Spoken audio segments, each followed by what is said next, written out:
out daw muna sa trabaho ang kapuso actress at si Katrina Halili. Mahigit 3 buwan na lang kasi.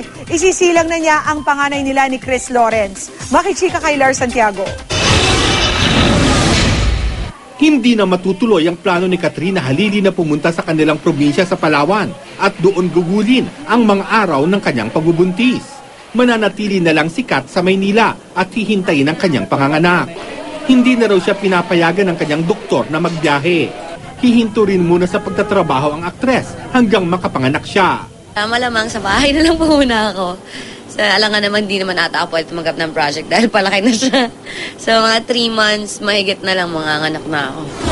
Nagpasya si Kat at ang boyfriend niyang si Chris Lawrence na K-Trends na ang ipapangalan sa kanilang baby girl. Natutuwa ang aktres sa ibinubuhos na pagmamahal ni Chris sa kanya at sa kanilang magiging anak.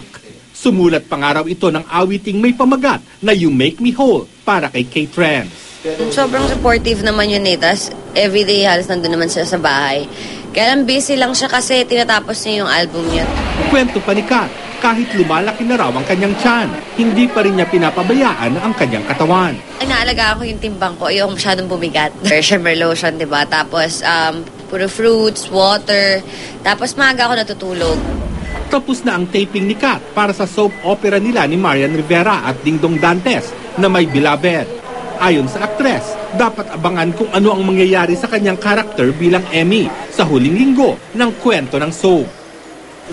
Talaga bang matigas yung puso niya at sukdulan ng kanyang paghihigante. Tingnan natin. So, yan, maraming mga twist na mangyayari sa story.